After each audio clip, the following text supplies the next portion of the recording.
Bueno, buenas noches. Hay cosas médicas, cosas en la salud que hacen daño enseguida y hay cosas que hacen daño a largo plazo. ¿Sí? Hay cosas que nosotros consumimos que en el momento que uno los consume no pasa nada, pero quizás a largo plazo de repente eso puede generar cosas indeseadas, cosas malas en la salud, Hasbe Shalom. Y bueno, por eso uno tiene que cuidarse también de esas cosas. Pero hoy no les voy a hablar de medicina, ni de salud, ni de comida, ni de dieta, ni nada. Voy a hablar de la parte espiritual, porque también en el aspecto espiritual hay cosas que quizás en el momento no causan daño, pero a largo plazo sí causan un daño espiritual y que muchas veces siempre en realidad lo espiritual y lo físico van de la mano. Es decir, muchas veces una persona siente algún tipo de síntoma en el cuerpo que su origen es espiritual. ¿Sí? Entonces, por eso hay que prestarle mucha atención a eso. Y, y sobre lo que voy a hablar hoy es aquellas personas que sienten que Dios es tan grande y nosotros tan pequeños que somos insignificantes en este mundo, somos insignificantes en su mundo, en el mundo que Dios creó. Con otras palabras, esas personas que sienten que nacieron por accidente y algún día cuando se vayan es porque así el destino, porque así es la vida, ¿sí? Y transita su vida sin ningún propósito, sin ningún sentido. Pero hoy lo vamos a enfocar en algo de la parashá de esta semana, ¿sí? En un aspecto que ahora vamos a contar de qué habla la parashá de esta semana, pero vamos a tratar de ver primero, vamos a, como siempre, hacer algunas preguntas sobre eso que vamos a contar, y al final vamos a traer este mensaje del que nosotros queremos hablar. ¿Por qué es tan importante? ¿Por qué es tan importante tener un sentido en la vida? Conocen ustedes seguramente a Viktor Frankl, ¿sí? Gran psicólogo que sobreviviente de la Shoah. Él nació en Viena y él hizo un libro sobre que lo fue escribiendo, en realidad lo fue trabajando durante la Shoah, eh, que habla justamente, el título es El hombre en busca de sentido, algo por el estilo, y él dice basado en lo que él vio en la Shoah, la gente que tuvo algún tipo de sentido, ya sea proteger a un ser querido o buscar a alguien que no encuentra, o se puso algún sentido por el cual él tenía que sobrevivir, tenía muchas más chances de sobrevivir que el que levantaba los brazos y decía, me rindo. De hecho, me acuerdo que hace unos años atrás, que en paz descanse, vino con un sobreviviente de la Shoah, de apellido Kleiman. ¿Se acuerdan? Julio Kleiman. Estuvo en el programa tuyo también. Y él contó acá en su testimonio que él sobrevivió toda la Shoah con la esperanza de encontrar a su hermano, que él sabía que estaba en vida, porque le habían dicho que se había escapado, se unió a los partisanos. Entonces, él toda la guerra, todo el holocausto lo pasó con esa esperanza. Cuando terminó la Shoah, empezó a buscarlo, y lo buscó, y lo buscó, y lo buscó. No lo encontraba, antes no habían celulares para llamar por teléfono, ni mail, ni ubicación. Y hasta que lo encontró, le habían dicho que su hermano había muerto una semana antes en un pueblo muy cerca donde él estaba, en Italia. Y a partir de ahí él entró en depresión, al punto que se quiso suicidar y bueno, lo mandaron al sur de Italia, a un lugar de recuperación. Y después Baruch Hashem vivió muchos años y lindos años, formó familia, etcétera, vivió en Israel. Pero es interesante que pasó vio los peores horrores que puede haber visto un ser humano y los superó a todos. Y de repente, una vez que ya era libre, que ya se había salvado, que ya escuchó, se enteró lo del hermano y eso fue lo que lo tiró abajo. O sea, lo que no pudo hacer Hitler en Margemó, casi Hasbe Shalom lo iba a hacer la muerte de su hermano. Nosotros vemos de esta historia que muchas veces el sentido en la vida, o sea, el tener un objetivo, un sentido, un propósito por el cual vivir, es lo que nos ayuda a nosotros a superar todas las cosas más difíciles, o como lo dice Viktor Frankl, si tenemos nuestro propio porqué en la vida, entonces podemos soportar casi cualquier cómo. Si tenemos un porqué, podemos soportar después cómo. ¿Cómo lo vamos a vivir la vida? ya es soportable. Si tenemos un porqué, un motivo por el cual nosotros tenemos que vivir. Nosotros vamos a ver hoy ese tema, la importancia de sentirse útil e indispensable en esta vida. Cada uno de nosotros, sin importar dónde uno viva, en qué contexto uno está viviendo, en qué situación, la persona tiene que sentirse importante y tiene que saber que no sentirse, saber que es importante en la vida. Vamos a ver hoy la parashá de Vaerá, que es la segunda parashá del libro de Shemot, donde la Torá nos cuenta el éxodo del pueblo judío, o sea, empieza la historia, cómo se desarrolla el éxodo del pueblo judío, del pueblo de Israel. En esta parashá Dios lo manda a Moshe a lo del faraón para decirle que saca al pueblo, y ahí empiezan las 10 plagas. 7 de las 10 plagas están en la parashá de esta semana, Parashat Vaerá. Y lo interesante es que cuando nosotros analizamos las plagas, primero las plagas no fueron únicamente para golpear a Egipto, fueron también para que nosotros como pueblo podamos aprender a vivir con la fe en los milagros de Dios, o con la fe en que Dios maneja todas las cosas. Pero vamos a empezar a desarrollar un poco el tema de algunas de las plagas, y nos vamos a detener en una en particular, a la que le vamos a hacer una serie de preguntas. ¿Conocen las 10 plagas? Dam, Tzfardea, Kinim, Arov, Deber, Shkil, Barad, Arbe, Joshe, Hamakat, Bejolot. Si la tengo que decir en castellano, las tengo que pensar. Pero la primera era sangre, la segunda era ranas, la tercera eran piojos, ¿sí? La cuarta era animales feroces, salvajes, que atacaban a la gente, digamos, fueron a la ciudad. Después hubo la peste, que murieron muchos animales. Después hubieron ronchas, ¿sí? en la piel. Después vinieron la plaga, cayeron los granizos que había algo ahí también milagroso, que eran granizos con fuego. Entonces caían en las casas, además de romper, también quemaban. Después las langostas, después la oscuridad y por último la muerte de los primogénitos. Si nosotros nos ponemos a analizar las plagas, nos vamos a dar cuenta que estaban hechas para golpear diferentes aspectos de Egipto. Desde las posesiones, desde las cosas materiales de ellos, ya sea el campo, los animales, o sea, el ganado, las cosas con las que ellos vivían, como también el cuerpo de los egipcios y hasta la vida de los egipcios. Porque, por ejemplo, si nosotros tomamos la plaga de sangre, la sangre no solamente afectaba la salud, porque ellos querían tomar agua, necesitaban tomar agua, y lo que pasaba, lo que sucedía era que se estaban tomando sangre. Entonces, podían tomar, ¿de qué manera? Comprándole al judío. Entonces, de esa manera también se tenían que deshacer de sus posesiones, digamos, de su dinero, y entregárselo a los judíos, a los que ellos esclavizaban y les habían quitado justamente toda la riqueza que ellos tenían. Entonces era una manera de devolvérselas.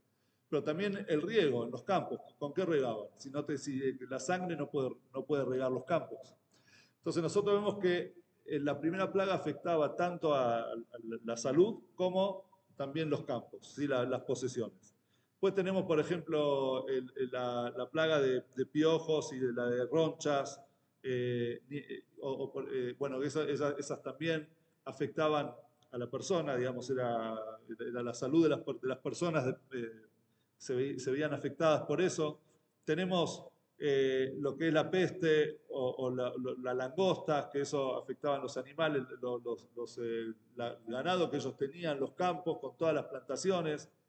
La vida de las personas, tanto en la muerte de los primogénitos, como también en el Barat, cuando cayó el granizo, cuando granizó sobre Mitzrayim, no solamente arruinó los campos, también arruinó casas. Seguramente el que estaba afuera se habrá visto también afectado. Es decir, todas las plagas tenían un motivo, golpeaban algo en Egipto, menos una. Había una plaga que no se entiende por qué, o sea, era incómoda, nadie va a decir que no era incómoda, pero no afectaba nada en realidad. ¿Qué plaga era? La segunda, la de las ranas. Porque las ranas, es verdad, dice la Torá, vamos a leerlo acá en el Humash, eh,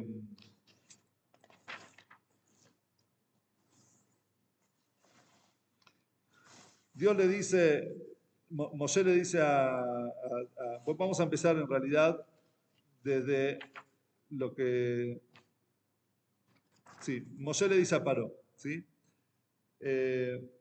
26, ahora lo voy a leer, buscar en castellano. Dios le dijo a Moshe, ven al faraón, o sea, anda al faraón y decirle lo siguiente, esto es lo que Dios dijo, deja ir a mi pueblo para que me pueda servir.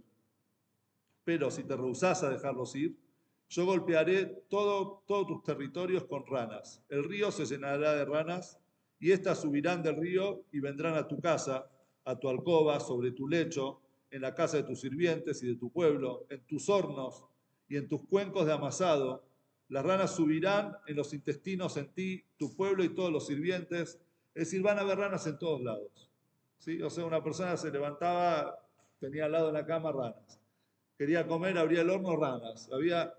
Había ranas por todos lados, pero eso no les afectaba ni a la salud ni a sus posesiones, porque las ranas en el jardín no hacen nada, no nos arruinan las plantaciones ni nada. Entonces, ¿para qué estaban? ¿Para qué Dios mandó una plaga con ranas, cuando en realidad fuera del ruido que hacían las ranas, el ruido que hacen las ranas a la noche, fuera de eso no tenía ningún daño, no dañaba, no golpeaba a los egipcios en sí?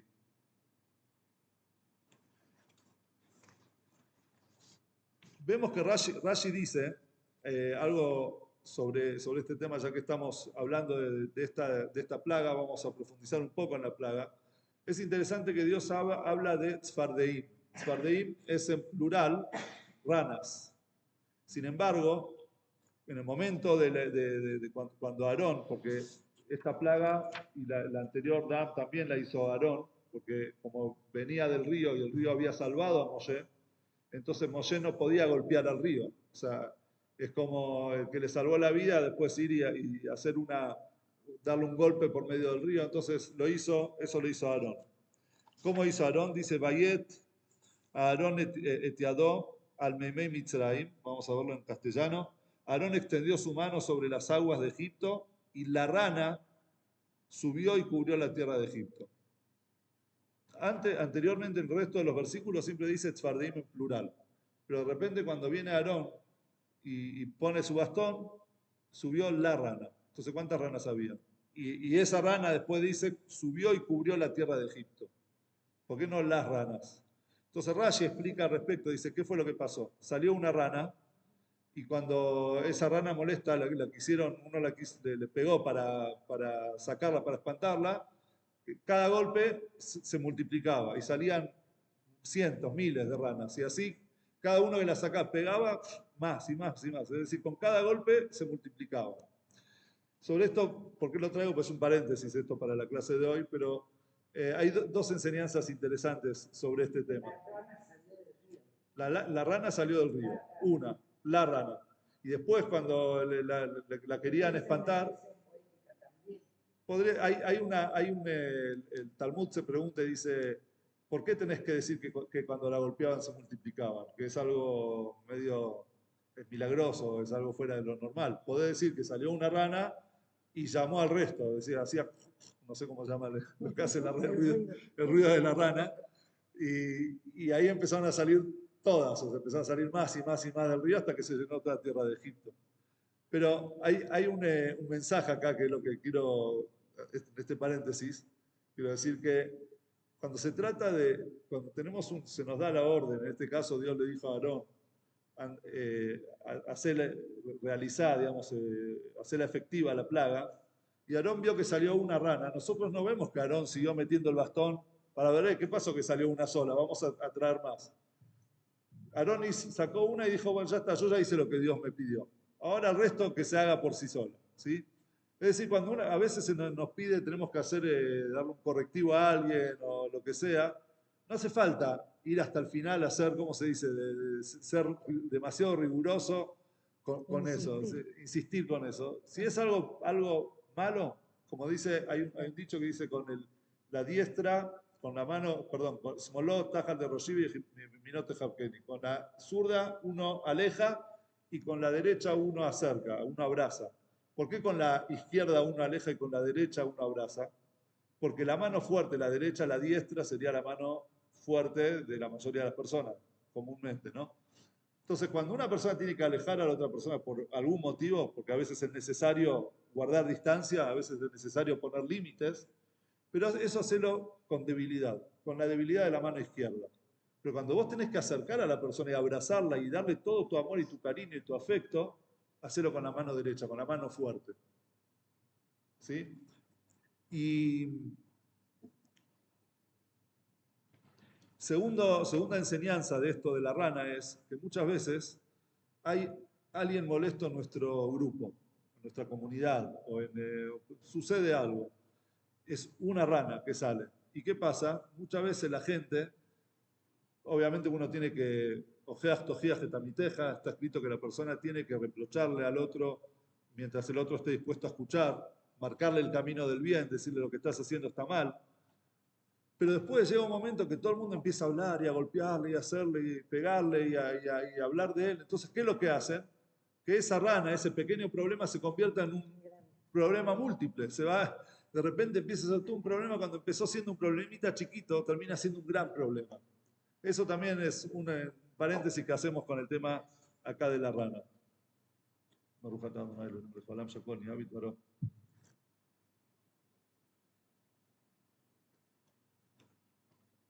Ahora, la pregunta que nos hacemos sobre esta plaga es, ¿cómo se supone que una plaga de ranas, que una rana, por muchas que sean, va a quebrar al faraón, va a quebrar la esclavitud del pueblo de Israel en Egipto?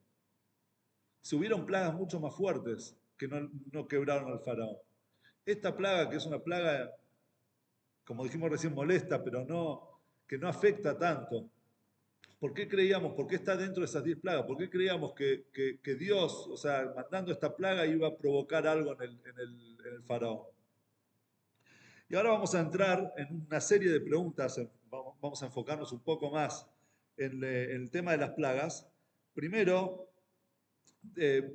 diciendo que hubieron, esto dio, de hecho acá en uno de los, cuando estaba leyendo en la traducción, estaba leyendo el Pasuk, leí un paréntesis, que en realidad no lo tendría que haber leído porque es un midrash al respecto, no es lo literal del versículo, pero algunos midrashim se preguntaron justamente por el sentido de que parecía como algo leve el tema de las ranas, que entonces trataron de maximizarlo. Entonces uno dijo que las ranas, en base a lo que dice el versículo Bejá, o sea que estaba también en ustedes significa dentro de ustedes. Las ranas se metían dentro del cuerpo de las personas. ¿Sí? Y otro midrash dice que en realidad las ranas trae dos explicaciones. La primera explicación, que no es con la que este comentarista se queda, dice que hay un comentario que dice que las ranas eran como unos lagartos que habían en el Nilo, que esos lagartos eran los tzfardeim, digamos, las ranas que habla la Torah. Pero después dice, pero de todas maneras, como dice tzfardea rana, entonces me quedo con la segunda explicación que eran ranas. Pero vemos que los comentaristas se preguntan sobre la liviandad de esta plaga y quieren agrandarla de cierta forma, pero en realidad en lo literal es que las ranas, había abundantes ranas, hasta en los hornos estaban, pero las ranas no eran tan molestas o no afectaban tanto, eran molestas sí, pero no afectaban tanto como el resto de las plagas. Y otra cosa también que nos damos cuenta es que David Amelech, ¿qué vino después vino Dam, Tzfardea, Kinim? Primero la sangre, después ranas, después piojos y después Arov. Arov era los animales feroces, los animales salvajes. Los animales salvajes que vinieron, ¿qué animales eran? Vinieron así del bosque, animales salvajes.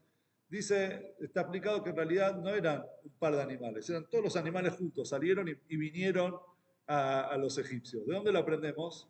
Del Teilim. David Amelech dice en el Teilim, y Shalach Baem Arov, o sea, mandó los animales salvajes y los comían y mandó las ranas y arruinaban, digamos, hacían daño. Es decir, que las ranas, y después en otro versículo habla también de los piojos, las ranas y los piojos vinieron junto con los animales salvajes también. Es decir, volvieron. O sea, no solamente, primero vino la plaga de ranas, se fueron, vinieron los piojos, se fueron, y después volvieron todos juntos, volvieron a la escena, junto con los animales salvajes. El Magui de Dubna trae un ejemplo, dice como un rey, que hizo una fiesta para el casamiento de su hijo, del príncipe. Entonces, como tenía un salón que tenía límites, no tenía un salón tan grande como para invitar a todo el mundo, decidió hacer una fiesta de 3 días. Entonces, el primer día invitó a toda la ciudad, ¿sí? Todos los habitantes de la ciudad. El segundo día hizo una fiesta para los ministros, ¿sí? Ministros, la gente del palacio. Y el tercer día hizo una fiesta familiar, solamente para la familia.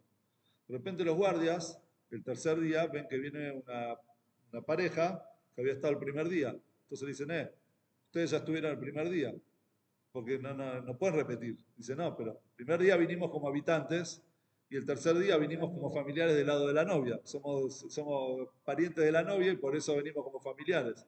Fueron al rey y el rey le dijo, sí, está bien, que entren, que pasen, y vinieron 2 veces. Lo mismo pasa también con las ranas y con los piojos. Primero vinieron solo como parte de las 10 plagas. Pero después, cuando llegó el momento de la familia, es decir, cuando mató los animales salvajes, volvieron y le preguntaron, ¿qué hacen ustedes? No, nosotros también somos parte de los animales. Entonces vinieron también las ranas y los piojos.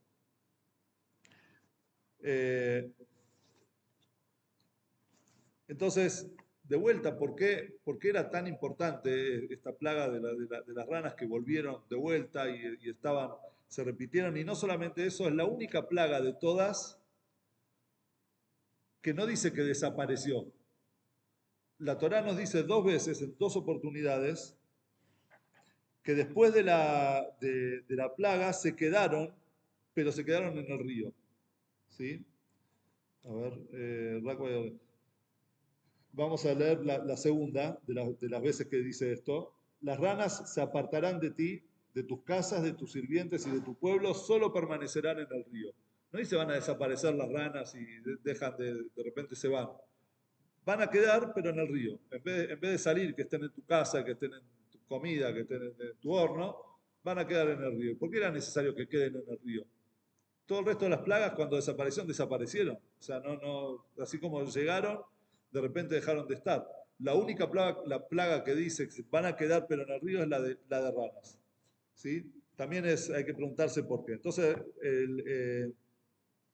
Rashi explica que cada una de las plagas era como cuando un imperio, un reino, un ejército, sitia una ciudad. En esa batalla, al sitiar la ciudad, la va golpeando de a poco.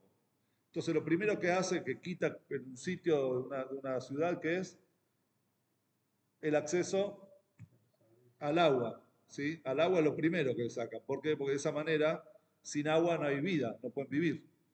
Es el primer golpe.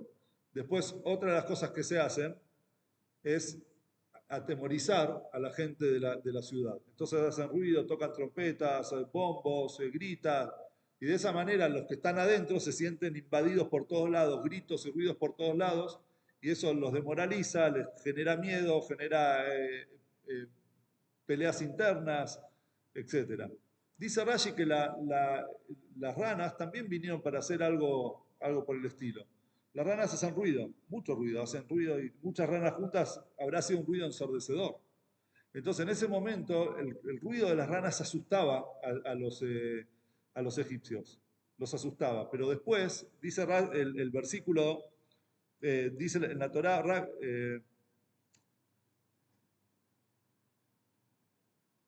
dice Rashi que vinieron para 2 cosas, Leiram u Lebaalá, para asustarlos. Bealá es cuando, no sé cómo se traduce una bealá, es un susto de sorpresa, un susto de sorpresa. Irá es temor, es temerle a algo.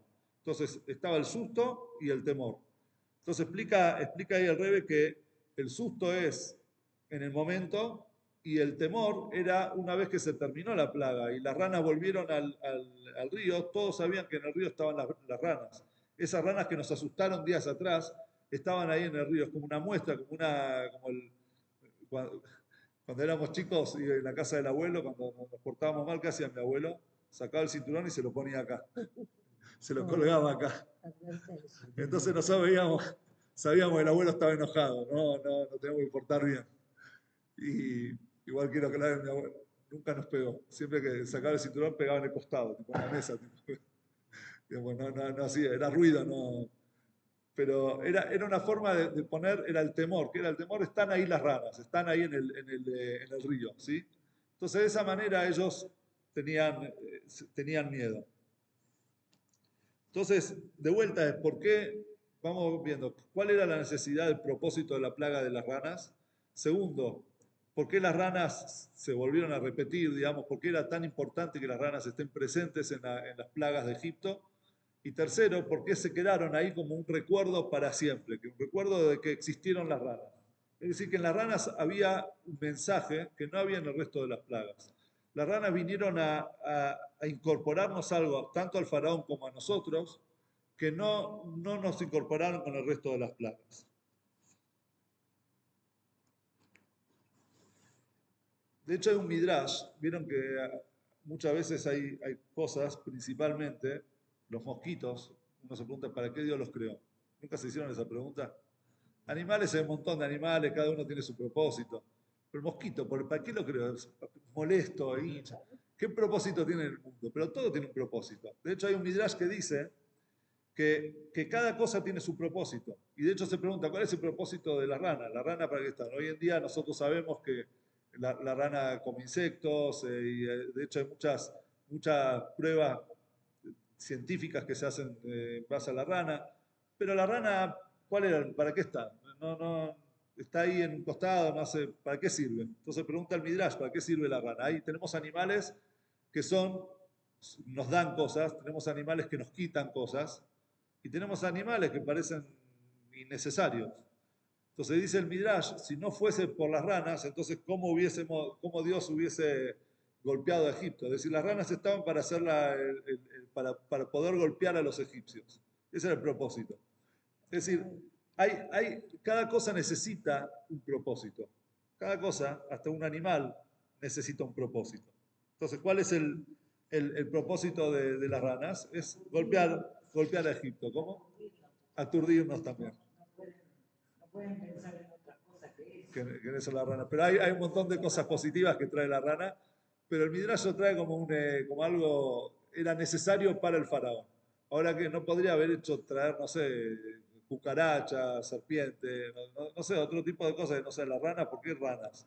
Entonces, nosotros que vamos un poco más en profundidad, tenemos que ver y analizar el por qué hay dentro de la rana, qué es lo que la Torah nos enseña con las ranas. ¿Sí?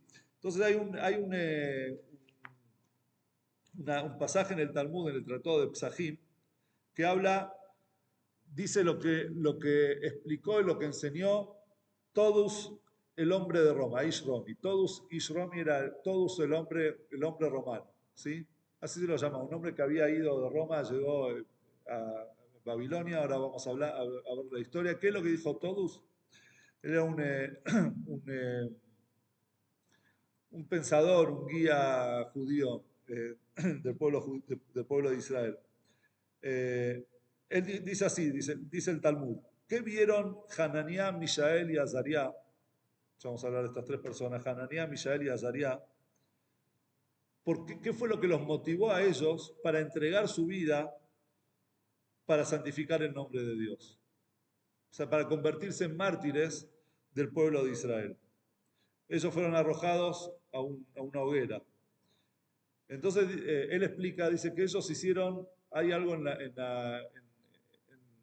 la forma de analizar la Torah que se llama Kal Vajomer. ¿Qué es Kal Vajomer? Kal es algo liviano, Homer es algo más grave. Entonces, Material. ¿cómo? Materia. No, Homer es materia también, pero también es de Hamur, viene. Es decir, Hamur es algo más grave. Entonces, vos podés aprender algo más grave de lo liviano. Si lo liviano es de esta forma, lo que es más grave, obviamente, que es como una obviedad, ¿sí? Es como algo obvio, eso se llama Kalva Homer. Entonces, Hananías, Mishael y Azarías, dice todos, Hananías, Mishael y Azarías hicieron un Kalva Homer de, de las ranas de Egipto. Dice, si las ranas en Egipto, que ellas no están obligadas a entregar su vida por la santidad de Dios, o sea, por el nombre de Dios, no es que tienen la mitzvah de Kiddush Hashem, santificar el nombre de Dios. Y ellas que hicieron, se metieron en los hornos de los egipcios. Nosotros, que tenemos la obligación de santificar el nombre de Dios, no vamos a entregar nuestras vidas y que nos arrojen a la hoguera por la santidad de Dios. ¿Cuál es la historia? Me están mirando como, ¿qué estás hablando? La historia es la siguiente. Nebuchadnezzar, rey de Babel, de Babilonia, él conquistó Jerusalén, conquistó la tierra de Israel y desterró a los judíos a Babilonia. Entre ellos, él se llevó a algunas personas que eran de los sabios, de la aristocracia también de Jerusalén. Entre ellos estaba Daniel, que hay un libro Daniel, ¿sí? Un libro en la Torá. Y había también, se llevó a su palacio, digamos, crecieron con él en el palacio, tres muchachos, tres jóvenes judíos, Hananías, Mishael y Azarías. O sea que los había capturado, los había desterrado de Jerusalén. Un día Nebuchadnezzar sueña, tiene un sueño a la noche. Se levanta a la mañana un sueño preocupante. Vieron que en la Torá hay muchos sueños preocupantes. Pero, ¿cuál es la diferencia? Que el sueño de Nebuchadnezzar, cuando se levanta a la mañana, no se lo acordaba. Y estaba inquieto, pero soñé algo y no me lo estoy acordando. Se puso nervioso, se enojó. Entonces llamó a todos los brujos, los consejeros de que había en esa época, astrólogos de Babilonia, a decirles, quiero que me digan qué fue lo que soñé anoche. Y nadie sabía, y no sabía, empezó a matarlos uno por uno. Ah, ¿no sabés qué soñé? No, entonces, ¿para qué me servís? Chao, afuera. Daniel, que era un hombre, digamos, un consejero del rey, que era un sabio judío, él sabía que el próximo iba a ser él, digamos que tarde o temprano iban a llegar a él. Entonces, ¿qué hizo? Le pidió a Dios que por favor le revele el sueño de Nebuchadnezzar. Y a la noche Daniel soñó lo que soñó Nebuchadnezzar. Al día siguiente va y le dice, rey, yo sé lo que usted soñó. ¿Qué soñé? Dice, usted soñó que había una estatua que tenía la cabeza de oro, el pecho y los brazos de plata, la panza de bronce, las piernas de hierro y la planta del pie era mitad hierro, mitad porcelana, mitad barro, digamos. Y vino una gran piedra, una roca, y cayó sobre esa estatua y la destruyó y quedó como un montículo de piedra de esa roca que había caído. Entonces Nebuchadnezzar dice, ese es el sueño que soñé. Exactamente ese es el sueño. Quiero ahora que me lo interpretes. ¿Qué significa ese sueño? Entonces Daniel le dijo en el sueño usted vio 4 grandes imperios que van a estar sobre Israel, sobre el pueblo de Israel. El primero, la cabeza de oro, es usted. Es el imperio de Babilonia, que es fuerte, es el oro. Pero después a usted lo va a conquistar los persas. Los persas van a ser poco menos que ustedes, ese es el cuerpo de plata. Y después de los persas van a venir los griegos, ¿sí? Ellos van a representar el bronce. Y después de los griegos van a venir los romanos, que representan el hierro. Y al final va a haber una época de gobierno de romanos y árabes, ¿sí? Y también van a estar sobre el pueblo de Israel. Pero va a llegar un momento que la roca es Dios, o sea, Dios se llama Tzur, roca, va a venir la roca de Dios y va a romper a todos esos reinos y va a quedar únicamente su reinado para siempre. Es decir, al final, el gran poder, el poder de todos los imperios, todos van a caer. Pero lo único que va a quedar para siempre va a ser el reino de Dios. Entonces Nebuchadnezzar, cuando escuchó esa interpretación, dijo, ah, sí, yo voy a hacer algo al respecto.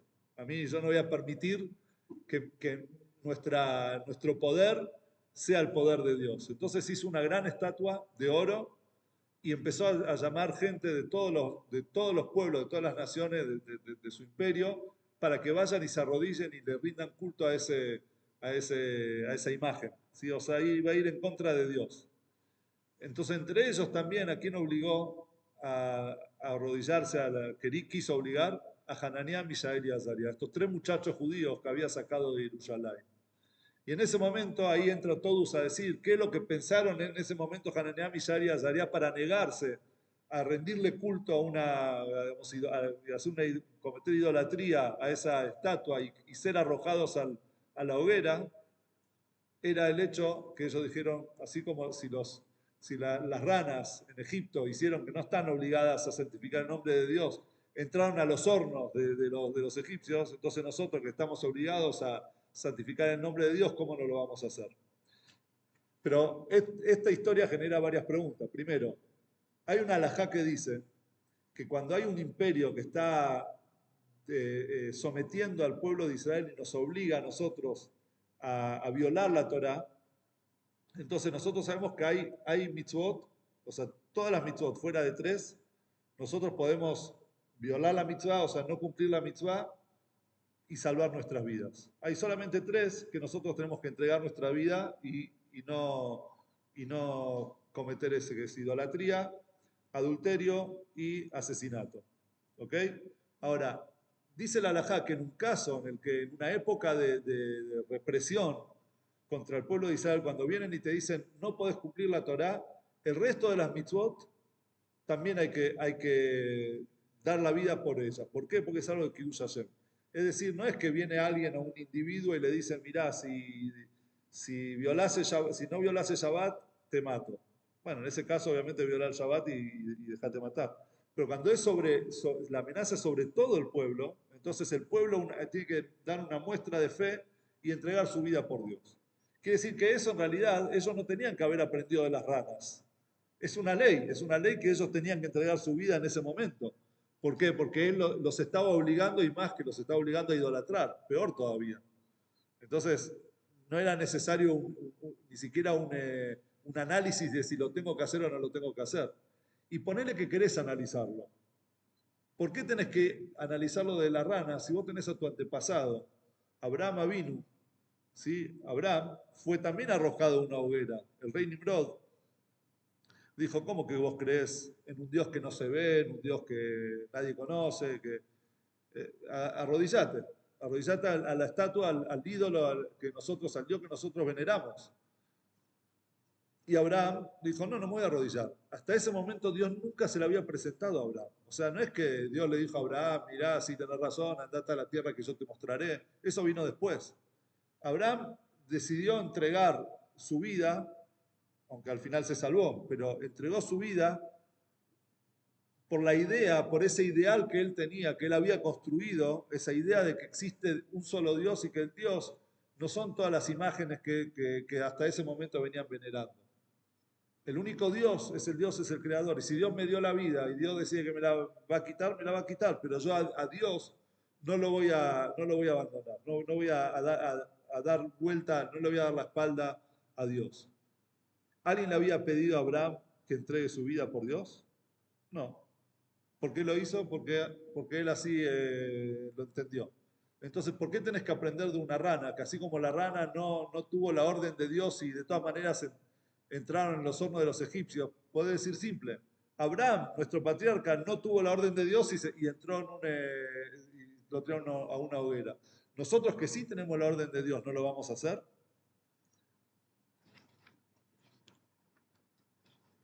Y tercero, es ¿por qué dice que las ranas no tuvieron la orden de Dios si las ranas sí tuvieron la orden? En los versículos anteriores dice que Dios va a mandar ranas y las ranas van a estar en ta, ta, ta, ta, ta. O sea, Dios ya había dicho cuál era la función de las ranas en ese momento. Entonces las ranas hicieron lo que en realidad Dios les dijo. Entonces el Tosfot responde al respecto a lo siguiente. Dice ellos algo muy interesante. A veces vienen pruebas, ¿sí? A nosotros no vienen cosas, digamos, hay una cierta orden, uno tiene que hacer ciertas cosas, ¿sí? Pero a veces uno le escapa a las cosas más difíciles y se queda con las cosas fáciles. Por ejemplo, Daniel no murió, o sea, él se salvó de Nebuchadnezzar en ese momento. ¿Por qué? Porque como Nebuchadnezzar le tenía tanta estima, él era su consejero, él tenía su sabiduría, pero por otro lado no podía que todo el mundo se arrodille y Daniel, que es su consejero, no se arrodillaba, entonces quedaba mal el rey. ¿Qué hizo el rey? Lo mandó a hacer digamos, una misión en algún lugar, lo sacó del país, digamos, para que no esté presente en el momento de ese que pidió que todos se arrodillen. Daniel se fue. Hananiah, Mishael y Azaría, que habían crecido en el palacio del rey, también podrían haber encontrado una forma para escaparse. Le podrían haber dicho al rey, mirad, dejanos ir, vamos con Daniel, lo acompañamos. Ellos crecieron en el palacio del rey. Sin embargo, ¿qué dijeron ellos? No vamos a escaparnos, no vamos es un momento, una oportunidad para mostrarle a todos que nosotros somos fieles a Dios. Entonces decidieron quedarse. ¿Y de dónde lo aprendieron eso? ¿Qué fue lo que los motivó? Las ranas. ¿Por qué las ranas? Miren la explicación, la interpretación es distinta con Tosfot. Las ranas, cuando Dios dijo, tienen que estar en todo Egipto también en los hornos. Todas dijeron, bueno, dale. Ahora, ¿cuál fue la que entró en el horno? Todas podían decir, no, que vaya la otra. No voy yo, no, pero anda vos, metete vos. No, hubieron ranas que se metieron en el horno y sabiendo que iban a morir de ahí en el calor. Entonces, si las ranas no se escaparon, hicieron la orden, cumplieron la orden de Dios, nosotros no vamos a cumplir la orden de Dios, dijeron Hananiah, Mishael y Azaría. Obviamente tenemos que cumplir la orden de Dios. Esto también hay en estas, bueno, en todas las guerras y las batallas que hay en Israel, eh, vemos nosotros muchos casos de Hayalim que entregaron sus vidas, por ejemplo, casos de Hayalim que saltaron sobre granadas para salvar a sus compañeros. ¿Y eso qué es? ¿Una muestra de qué? Es una muestra de una entrega por algo. Nadie les dijo que ellos salten. ¿Por qué no salta el otro que está al lado? Somos varios. O de hecho, todos los que fueron ahora en esta última guerra, estaban paseando acá en Salta, había muchos en todo el mundo. El 7 de octubre, ¿qué hicieron? Cancelaron sus paseos, sus viajes, todo. ¿Para qué? Para enrolarse en el ejército y ir a una guerra donde no sabían si iban a volver vivos. De hecho, nos enteramos la semana pasada, esta semana, que uno de los que cayeron, quizás hay más de uno, pero uno de los que cayeron había estado acá en Salta, en nuestra casa, no sé, años atrás. Nos dijo un chico que lo conocía a él, que vino ahora por segunda vez a Salta, había estado acá hace unos años, y ahora volvió, nos dijo fulano que también estuvo acá, cayó. Es decir, vuelven para que entregan su vida, no se escapan. Eso es lo que hicieron Hananiah, Mishael y Azaría. No se escaparon. Ellos dijeron, no, nosotros por Am Israel, nosotros vamos a ir, no vamos a ir al frente y nos vamos a entregar. Este es el mensaje que dan a nosotros las ranas. La plaga de las ranas no vinieron para golpear únicamente al faraón. Vinieron para mostrarnos a nosotros, los judíos, porque más que lo que las plagas son golpearon a Egipto, hicieron también para el pueblo de Israel, nos hicieron un pueblo de fe. Un pueblo que ve que todo está en manos de Dios. Dios nos sacó no de forma natural, sino de forma sobrenatural, con milagros. ¿Por qué?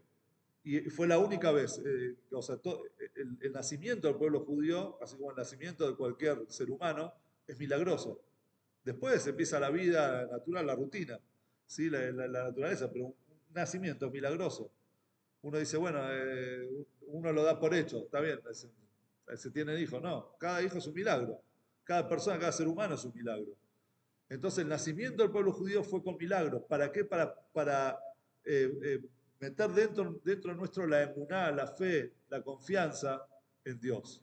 Entonces, las 10 plagas fueron también para nosotros. Las ranas lo que nos demostraron a nosotros es la fuerza, el poder que nosotros tenemos para entregarnos por un propósito en la vida que va más allá de lo que en el día a día uno hace. Trata de vivir la vida, pero hay momentos en los que en la vida hay que entregarse, en la vida hay que ir hasta el final. No siempre estamos hablando de uno lo ve que ya lo ve como vida y muerte, hay que entregar la vida. No, no, entregar la vida significa entregar también los deseos de la vida. Hay momentos en los que tenemos que hacer cosas que son incómodas, no son cómodas. No tengo ganas de hacer otra cosa. Sin embargo, no es lo que tenés que hacer. En este momento tenés que hacer lo que te es incómodo hacer. La Torah no está para la comodidad, está para elevarnos justamente y poder hacer la voluntad de Dios, no nuestra voluntad. Eso es entregar, eso es entregarse también, eso es el saltar a la hoguera, significa decir, agarro mis deseos, las cosas que yo, hacer un sacrificio, exactamente, de las cosas materialistas, mundanas, esos placeres de la vida que a veces no tienen, no nos construyen y a veces vienen en detrimento de algo superior, de algo espiritualmente mucho más elevado. Y ahora vamos a pasar a otra explicación, que es la explicación central que quiero traer hoy. Voy a contar primero una historia. Yo tengo un conocido que estudió conmigo en la yeshiva, Mendy Ben Elbaz, se llama, es francés. Estudiamos juntos en Kiryat Gat. Y hoy él es el shliach rabino en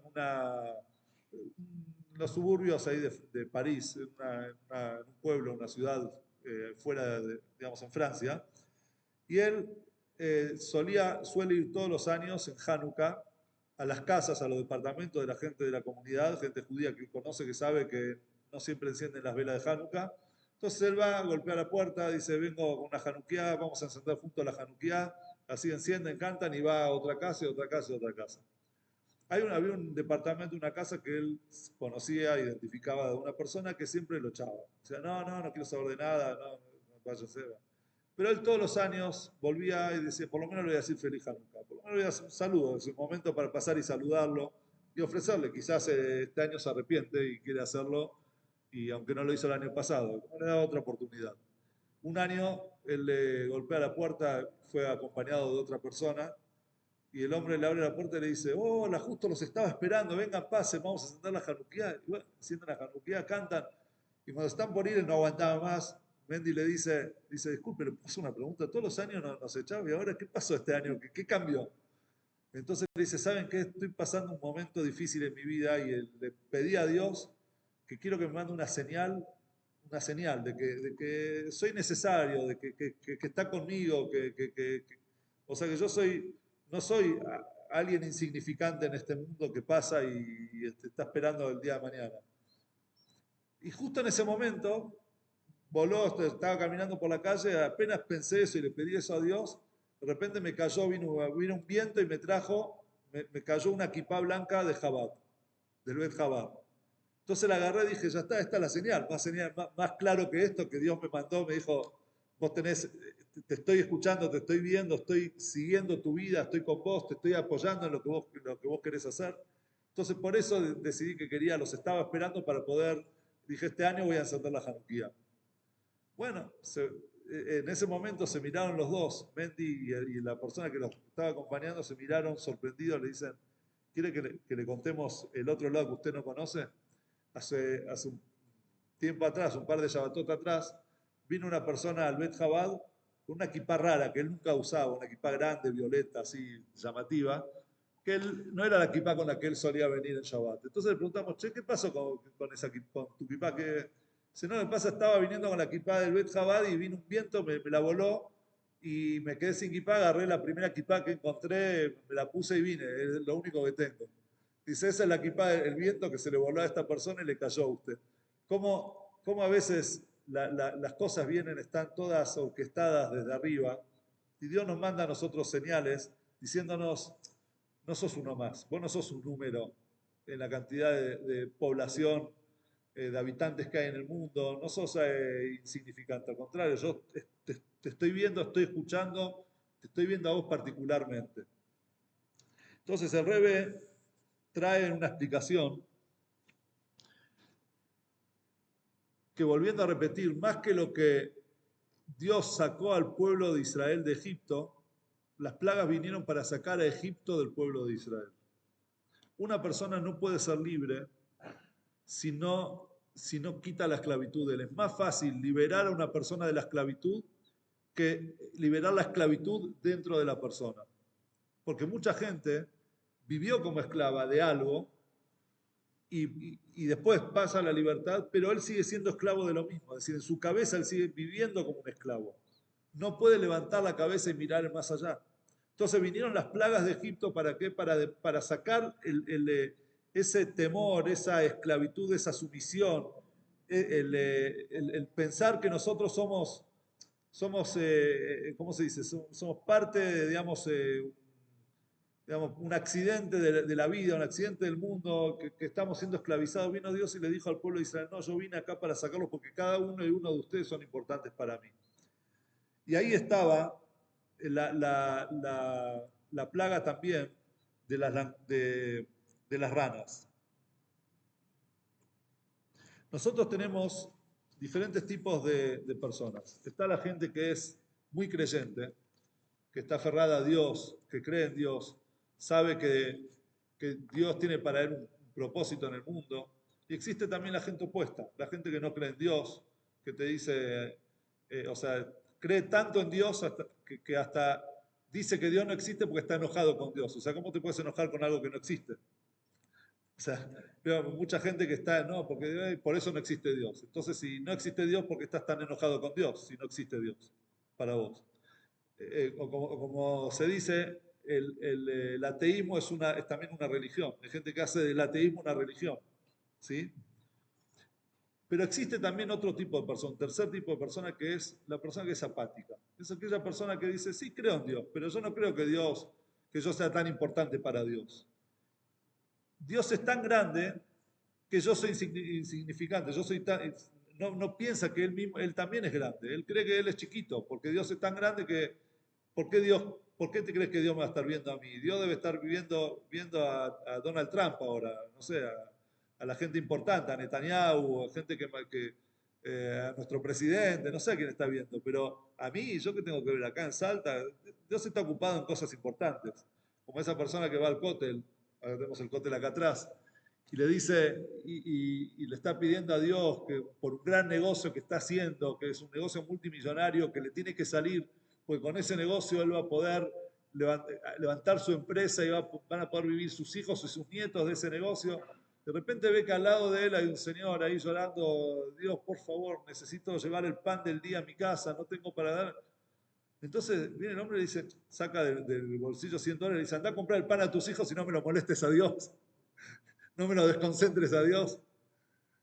Claro, el ser humano se siente tan insignificante como que Dios tiene límites, lo limita a Dios, yo no soy tan importante, que en ese momento él siente, o sea, cree en Dios, pero no siente que él tiene un propósito en esta vida. Como que Dios nos abandonó, Dios creó el mundo y después se fue no sé, a hacer algo lo que le gusta. Esa era la idea, por ejemplo, del faraón. Hay un dicho que sobre el faraón, dice Ezequiel, que el faraón decía, Li Oriba ni Asitini. El río es mío y yo me creé a mí mismo. Es decir, yo soy un efecto de la historia. ¿Sí? No es que Dios me creó, yo creo en Dios, pero Dios no me creó a mí me crearon mis padres, que sus bisabuelos que crearon su...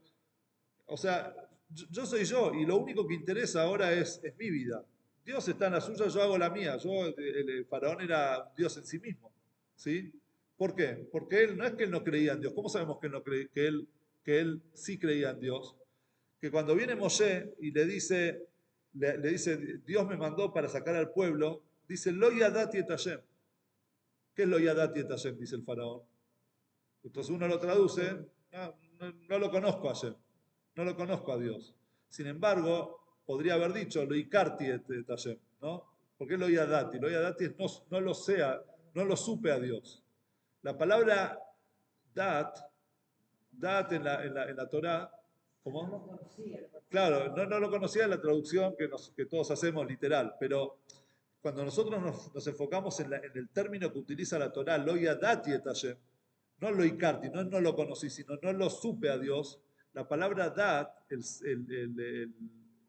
saber, en realidad el conocimiento, cuando utiliza la palabra dat, es un conocimiento de conexión. ¿Sí? No es que no lo conozco, o sea, no me conecté con él. O sea, lo desconozco en el sentido bien cuando una persona desconoce a otra persona. No es que no lo conoce, lo desconoce, es distinto. ¿Se entiende? No es que no lo conoce, sino lo desconoce. Es decir, sé que existe, pero no tengo ninguna relación con él. Viene Paró y no le dice a Moshe, no, Dios no existe. Sí, Dios existe, el Dios que te mandó. Pero lo Dati, yo no tengo ninguna relación con él, no lo conozco, yo no tengo una conexión. Para mí Dios está, Dios que creó el mundo y después se fue, pero las cosas hoy siguen. Dios no me va a dar a mí de comer, Dios no va a hacerme rey y proteger el imperio que yo tengo, Dios no lo va a, ¿vieron cuando la gente te dice Dios no va a hacer esto, Dios no va a hacer lo otro? Sí, no lo va a hacer si vos no lo dejás hacer. Si vos le entregás las riendas a Dios y vos hacés lo que tenés que hacer, porque tenemos que hacer un recipiente, porque Dios manda la bendición sobre un recipiente que nosotros hacemos, entonces Dios lo va a hacer por vos. Entonces Paró era aquella persona escéptica, esa persona que no era, es indiferente indiferente a Dios, a esa conexión con Dios. Elie Wiesel decía, uno de los dichos de él era, lo opuesto al amor no es el odio, es la indiferencia. Dijo, trae varios opuestos, lo opuesto a tal cosa. Y dice, lo opuesto a la fe no es la herejía, es la indiferencia. Porque un hereje tiene un sentimiento. Una persona, alguien que no cree en Dios y que se encarga de decir por todos lados que Dios no existe, es porque tiene algo ahí, un sentimiento dentro, que lo lleva a él como que dijimos recién, es como una religión en sí misma. Está el religioso devoto de Dios y está el religioso devoto del no Dios. Entonces, esa persona algún día va a cambiar su rumbo y puede ser también una persona, el día que él entienda que existe Dios, va a ser una persona que va a cumplir las cosas como tiene que ser. Pero el que es indiferente, que es apático, que dice, no me interesa, le falta vida. Eso es lo opuesto al amor, es lo opuesto a la vida. También dice Wiesel, dice, lo opuesto a la vida no es la muerte, es la indiferencia. ¿Sí? La indiferencia es lo que nos quita a nosotros las ganas de vivir, es lo que nos quita a nosotros el propósito por el cual nosotros estamos viviendo.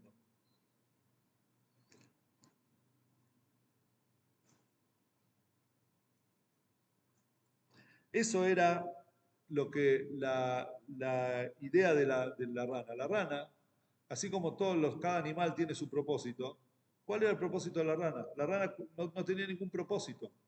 Entonces viene la Torá y nos dice, también la rana tenía un propósito. La rana encontró el propósito, hoy en día sabemos que tiene muchos propósitos, ¿no? Pero en ese momento Paró, el faraón, ¿qué dijo? Vio la rana y dijo, ¿esta rana qué propósito tiene? ¿Para qué está? No sirve para nada. Sin embargo, Dios la agarró y la utilizó y la mandó para golpearme a mí, a golpear a todo Egipto. Entonces, si una rana encuentra un propósito en la vida, yo el faraón, que soy el rey del imperio más grande que hay sobre la tierra, que es Egipto, ¿cómo yo no voy a sentir? ¿Cómo no voy a entender que también tengo un propósito en la vida? ¿Cómo voy a ser apático y no reconocer y no conectar con ese Dios? Pero en realidad, cuando nosotros hablamos del faraón la persona, hablamos del faraón de cada uno de nosotros. Es esa parte nuestra, parte que tenemos dentro nuestro que decimos, Lía Oribania Sitini, es mío el río y yo me creé. Es decir, yo me tengo que ocupar de mí mismo, yo soy yo y estoy yo en el centro del mundo y no pienso o sea, vivo para mí y no para los demás. Viene Dios y te dice, no, hasta la rana tiene un propósito en el mundo. Vos no estás para vos estás para la sociedad, vos estás para el mundo en el que vos vivís. Vos sos importante no porque tu existencia es importante para vos, para deleitarte, abastecerte, no sé. Vos sos importante porque tenés algo grandioso y único que le podés dar a la humanidad, a la creación de Dios. Dios crea a Adán y a Jabá como los crea. Creó un solo hombre y una sola mujer. El resto de los animales los creó un montón de especies, ¿sí? Un montón de todo. ¿Por qué no creó un millón de hombres, un millón de mujeres y el mundo se hubiese poblado mucho más rápido? ¿Por qué uno y uno? Para decirle que cada ser humano es único para Dios. De hecho, nos hizo las huellas dactilares, son todas distintas. Hasta los rostros, por más que gemelos, que son muy parecidos, siempre vas a encontrar una diferencia. En algo se van a distinguir. Dios no hizo a las personas, no agarró, no hizo copy-paste, calcos o fotocopiar seres humanos y hizo todos iguales. No nos hizo robots. Nos hizo diferentes físicamente, nos hizo diferentes psicológicamente, nos hizo diferentes en la familia en la que nosotros crecimos, en la sociedad en la que nosotros vivimos, en las formas en las que nosotros pensamos. Y Dios nos dijo, cada uno de ustedes es diferente porque es único. No puede haber otro igual que ustedes. No hay. Y yo los necesito. Entonces, cuando nosotros pensamos en la grandeza de Dios, tenemos que pensar también y entender la grandeza del ser humano. Porque si Dios me eligió a mí, entonces imagínense lo grande que soy yo, pero no para el orgullo, no para el ego, sino la misión que yo tengo que cumplir, así como cada uno de los que está sentados acá en esta mesa tiene que cumplir. Y ese dicho que nadie es indispensable hay que borrarlo. Somos todos indispensables. Porque estamos todos en el plano divino, estamos todos en el engranaje de este mundo maravilloso que creó Dios y nos hizo a nosotros parte de este mundo y confió en nosotros, porque cada día que nos levantamos a la mañana y decimos el Modé Ani Lefaneja, le agradecemos a Dios por habernos dado un día más de vida, es un día más en el que Dios confía en que nosotros vamos a cumplir la misión por la cual fuimos creados. Volviendo un poco a la apatía, ¿por qué la rana parece como un animal medio apático? O sea, la rana es muy... de hecho, hace 150 años atrás en Alemania se hizo una prueba, la deben conocer, que pusieron una rana en una olla. ¿Sí? ¿Conocen esa prueba que hicieron? Y pusieron agua y empezaron a subirle la temperatura de a poco. Y la rana se quedaba, no salía. ¿Por qué? Porque se iba acostumbrando, digamos, se quedaba, digamos, en su apatía, en su así, quedada. Decía, bueno, me acostumbro, está más caliente, listo, me acostumbro, me quedo, hasta que llegó un momento que ya no lo pudo soportar y cuando quiso salir ya era tarde y murió cocinada dentro de esa olla. La rana... ¿Cómo? Bueno, es así. Sí.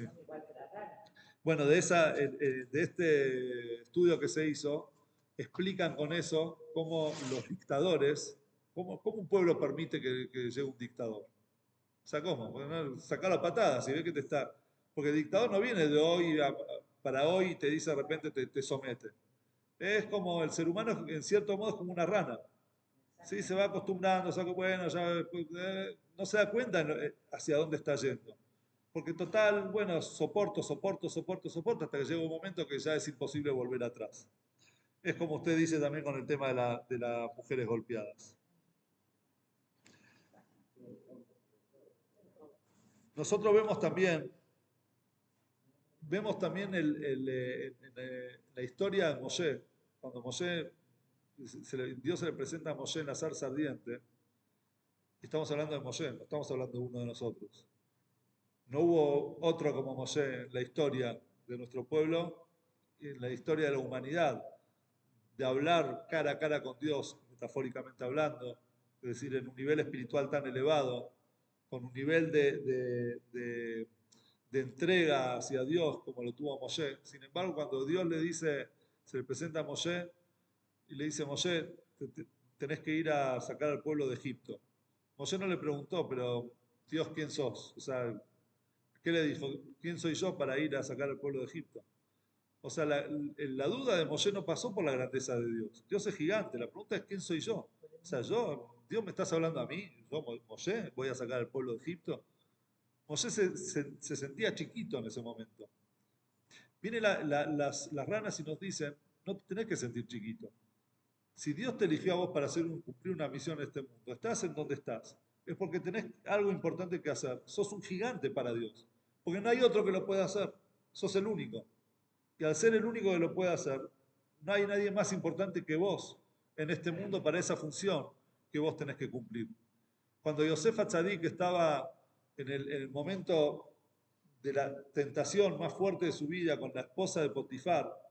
Una vez hablamos del cómo se lee en la Torá. Hay 13 shalshelet, que son, cuando leemos la Torá vieron que hay una melodía en la lectura. Entonces cada palabra tiene un signo, ¿sí? ¿Cómo se llama? Una nota musical, digamos, con la que se lee la Torá. Y hay una que se repite únicamente 3 veces en toda la Torá. Y es Shalshelet. Es decir, como que parece que uno le cuesta salir. Uno de esos estaba en esta historia de Yosef. A Yosef, cuando nosotros leemos la historia de Yosef que salió corriendo de la esposa de Potifar, no es que, no, yo sé y salió corriendo. Él se sentía tentado y de hecho casi cae. Solamente nos dice Rashi que en ese momento, ¿qué pasó? Él vio, se le presentó la cara de su padre, de repente vio en su imaginación el rostro de su padre y en ese momento él salió corriendo. Y explican los comentaristas que el rostro de Jacob era parecido al rostro de Adán Arishon, de Adán, del primer hombre. Entonces cuando Yosef vio el rostro de Jacob, que era igual al rostro de Adán, él dijo, Adán, que era un solo hombre, una sola persona, era único, con el pecado de comer del árbol del conocimiento que hizo, condenó al mundo entero, a todos los seres humanos que vinieron detrás de él. Entonces yo, dijo Yosef, desde la esclavitud de Egipto, él dijo, yo también en este momento tengo la capacidad, soy único en el mundo. Yo tengo la capacidad en este momento de fortalecerme, salir de esta y de esta manera llevar y mejorar, traer bendición sobre el pueblo de Israel. Y así fue. Yosef salió de eso y a raíz de eso, bueno, fue al calabozo y a raíz de eso interpretó los sueños y pasó a ser virrey de Egipto, todo lo que la historia nos cuenta. Vemos ahí la fortaleza de Yosef de no sentirse insignificante, sino todo lo contrario, sentirse importante. Otra de las historias también que tenemos en la Torá es la de Esther Amalcá, en Purim, la historia de Purim, la reina Esther. Primero nosotros vemos una faceta de la reina Esther, que es sumisa, la que hace todo lo que le dicen, lo que le dicen, lo que le dice el rey Ahasverosh, lo que le dicen los ministros del rey Ahasverosh, lo que le dice su tío Mordejai, tenés que hacer esto, tenés que hacer lo otro, ella hace. Hasta que llega un momento en el que ella tenía que interceder frente al rey. Y le dice a Mordejai, le dice, pero ¿cómo? Me mata el rey no hace un montón que no me llama, imagínate si yo voy a presentarme frente al rey sin su permiso, eso. Entonces hay unas palabras claves que Mordejai le dice a Esther, que de repente vemos nosotros como Esther pasa a ser de repente una heroína y toma fuerza y toma las riendas del caso, es cuando Mordejai le dice, y quién sabe, si no es por esto que vos llegaste a ser reina. Si vos no vas a salvar al pueblo de Israel, la salvación va a venir por otro lado, porque Dios tiene muchos enviados, muchos mensajeros para cumplir con su misión. Pero quién sabe, quién dice que no por esto fuiste vos elegida para reina. En ese momento, ¿qué pasa en la cabeza y en el corazón de Esther? Ella dice, yo estoy en un lugar privilegiado y único. Dios me puso acá con una misión que nadie más puede cumplir fuera de yo, soy la reina. ¿Cómo no voy a agarrar, tomar las riendas y hacer lo que tengo que hacer? Entonces ella empieza a dar órdenes. De repente le dice a Mordejai, no se cola Yehudí, mandá, reuní a todo el pueblo y que hagan ayuno por mí y que recen y yo también voy a hacer ayuno, y le dice a sus criadas que ellas también ayunen, y agarra, se presenta frente al rey y le dice, quiero que el rey venga con Amán esta noche a una fiesta que yo voy a hacer. De repente empieza a dar órdenes, a hacer esto, a mover los lazos. Mañana quiero que vengan a otra fiesta, hay una persona que nos quiere destruir y es él. De repente sale una reina Esther que no conocíamos. ¿Por qué? Porque no se sintió chiquitita, se sintió grande, se sintió única en la misión que ella tenía en sus manos en ese momento.